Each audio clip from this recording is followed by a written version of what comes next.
We're going to talk about your operational capacity to do something with your brain.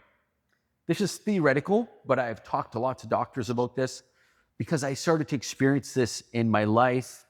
I started to see other guys in combat.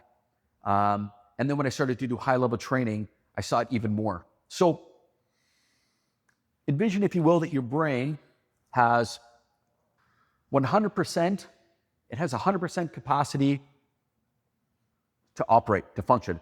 Your brain is 100% capacity.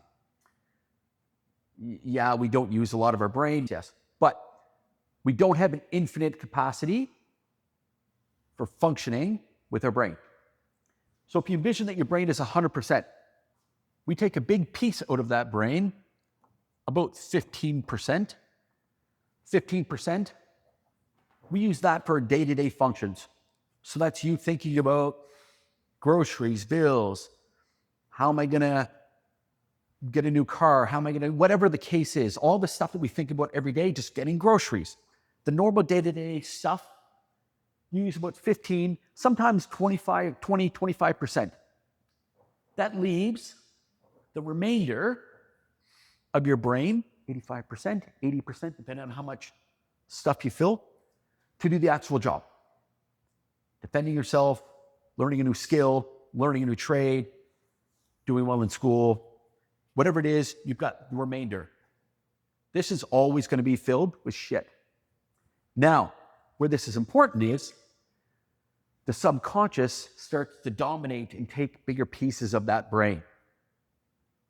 So we start telling ourselves, I'm not good enough. I'm not good at this. I'm not going to do well. Just that self-talk and that negative self-doubt starts to erode. Negative self-talk, that starts to take more of our operating capacity, that self-doubt. And then we start to worry about the fear. Uh-oh, I'm going to get hurt.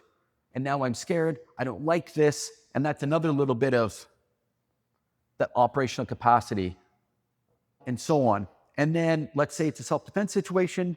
You get punched in the mouth and it really scares you and it really hurts more than you expected.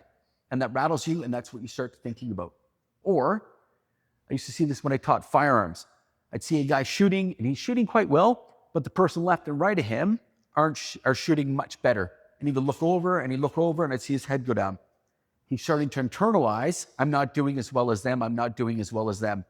So whether it's a punch in the mouth or not doing as well as what you think, that, uh-oh, I don't like this, that becomes another piece.